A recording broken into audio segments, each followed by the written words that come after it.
Hi everyone! Welcome again to my channel. And today's video guys ay ipapakita ko sa inyo kung paano ko ginawa itong pot, kung paano ko siya kinulayan para magmukha siyang luma at nangalawang na.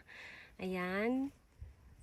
So ang tinanim ko nga pala dito ay yung si Marcos, and then si Blue Jelly Beans, at si Little Beauty. Ayan. So hindi ko na nilagyan ng toppings. Wala na silang toppings guys. So ayan. So let's go!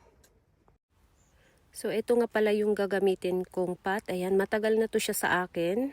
Kasi ito yung ginagamit ko noon na pot. And ito yung gagamitin ko ngayon na sticker. Ayan. So itong sticker na to ay binili ko lang sa Daiso. Ayan. Ito yung niya, packaging niya. Tapos marami siyang iba-ibang sticker sa loob. Ayan, pero ito lang yung gagamitin ko. And meron din tayo ditong foam. Ayan, gagamit tayo ng foam. Tapos brush, meron ding brush na mabibili sa Daiso. At ito yung gagamitin kong kulay, peacock blue. Ayan. Ito yung bagong kulay na nabili ko ngayon. Tapos ito ay last year pa to. Etong brown, last year ko pa to nabili, kaya marumi na yung niya, hitsura niya. Yan, may nakalagay na brown, and then eto, top coat. Yan. So, let's go, umpisa na tayo. So, ito yung natin, pang top natin, pinakakulay ng ating pot. Ito, yung peacock blue.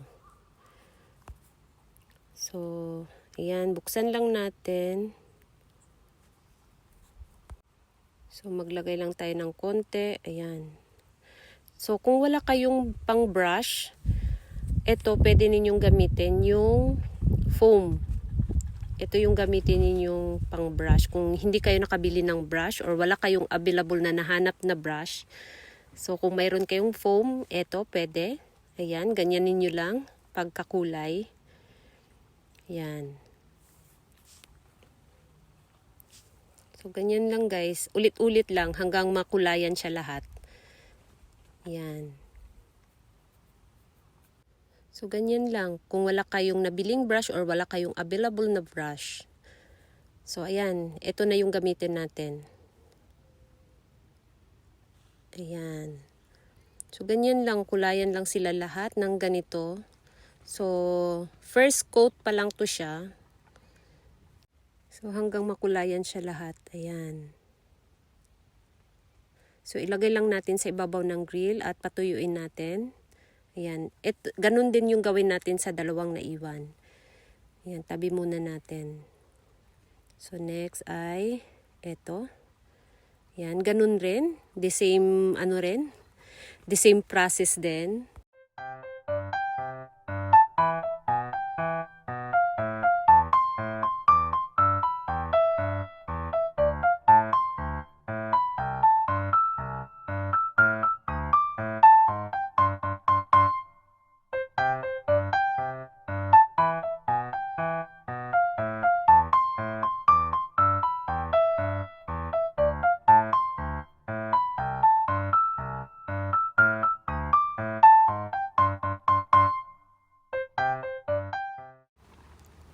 So, ayan, natuyo na. Tapos, pinturahan din natin sa loob. Para kapag nagdilig tayo, hindi magbabakbak agad yung pintura natin sa labas. So, sa loob din pinturahan natin.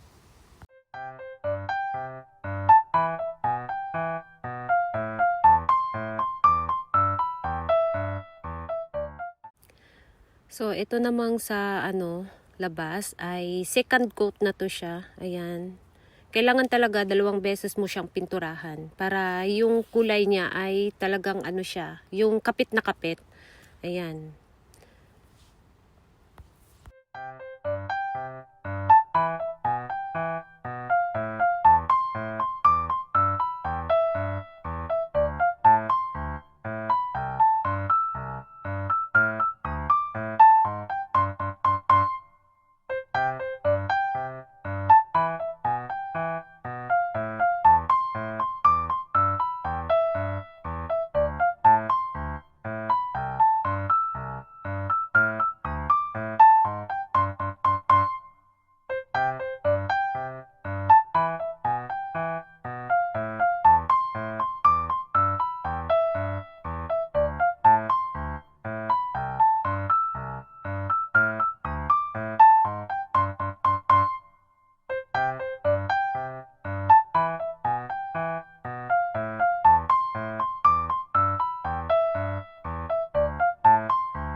So ayan, tapos na natin at patuyuin lang natin ng mga ilang minuto.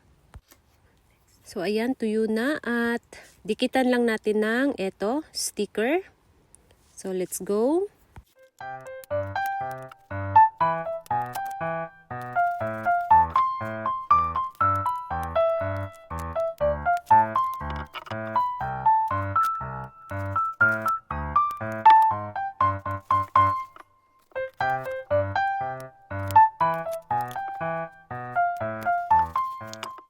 So, ganito na yung hitsura. Ayan. Tapos, ang gawin natin ay lagyan natin ng top coat. Yung sticker lang.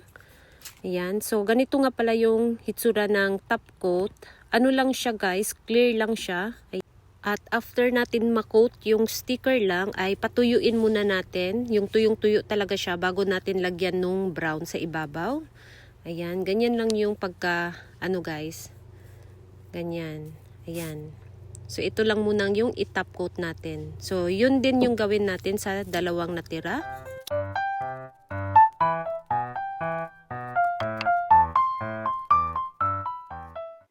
So, ayan guys, natuyo na. At next naman natin gawin ay kukulayan natin siya ng kulay brown. Ayan.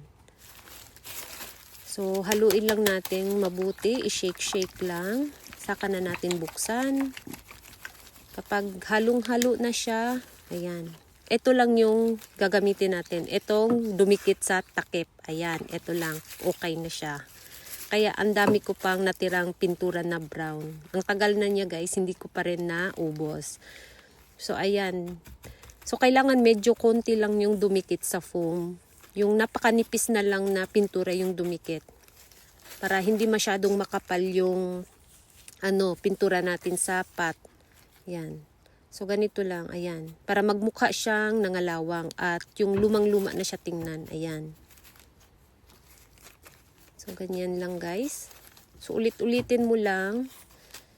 Kung ano yung prefer mo na hitsura. Ayan. Pwede mong kapalan yung brown. Pwede ding medyo manipis lang. So, depende sa inyo kung ano yung prepare ninyo na kulay niya. Ayan, yung kinalabasan ng inyong ginawa. Ayan, ganyan lang.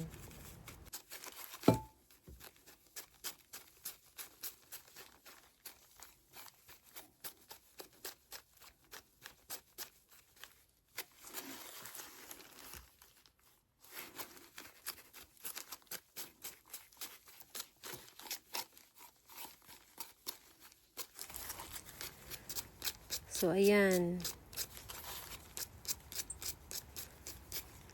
So, ganito na yung hitsura niya. Ayan. Diba? Para siyang nagmukhang luma. Ganyan. So, ganun din yung gawin natin sa dalawang natira.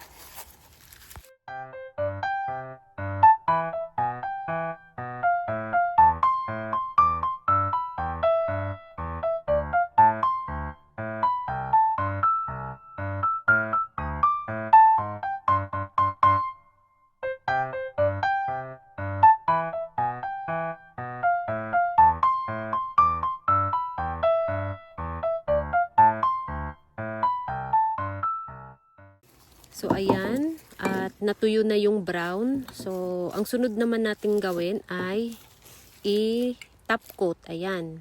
I-coating natin para hindi agad magbakbak yung ating pintura or yung sticker. Hindi agad matanggal kapag nabasa.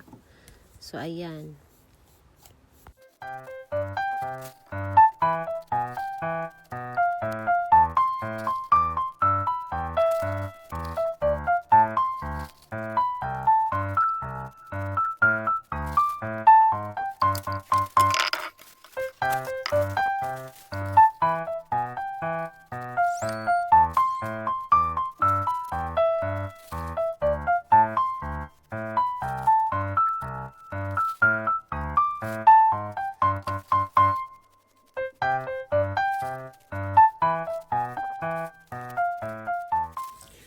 So, ito na yung natapos ko. Ayan. So, ang gagawin ko ngayon ay taniman sila ng succulents. So, start na tayo. So, dahil malaki yung butas, Ang iano ko na lang ay etong net. Meron akong manipis na net. Ayan. So, hindi ko na siya lagyan ng yung malaking pamis. Wala na. Diretso na ating soil. Or yung ginagamit ninyo sa mga succulents ninyo. Ayan. So, yung nabili kong gardening soil, marami siyang halong peat moss. So, ito yung itanim ko ngayon na succulents. Ayan. Itong si Blue Jelly Beans, si Little Beauty, tsaka si Marcos. So, unahin natin tong si Little Beauty. So, piliin natin yung pinakamalaki. Ilagay natin sa gitna. So, saan ba yung harapan? So, ayan.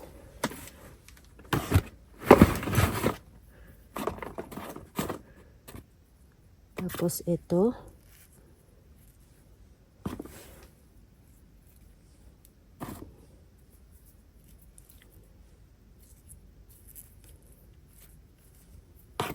So, walang ugat yung Little Beauty dahil kinuha ko lang doon sa bahay. Ayan, wala siyang ugat.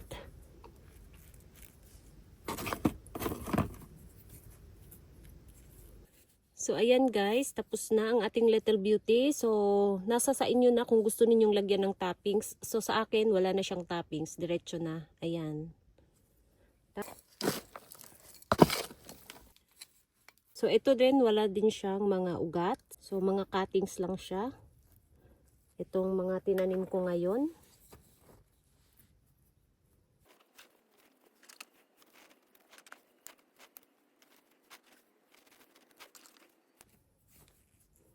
Medyo hinabaan ko nga pala yung stem niya. Kasi, nagko-curve siya kapag hindi siya nakatusok talaga sa lupa. Kaya hinabaan ko. Kapag nakapatong lang kasi siya, naka-curve siya. So, medyo hinabaan ko yung pagkaputol. Ayan.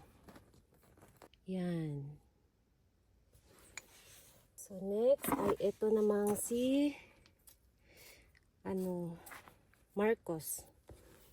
So, itong si Marcos galing din siya sa bahay. So, yung mga kinatings ko dito na Marcos ay nilagay ko na sa mga iba-ibang arrangement. Ayan. So, ito yung galing sa bahay. Napakaganda ng kulay, di ba? Nagiging orange na siya. Ayan, oh. Ayan, nagiging orange na siya, guys.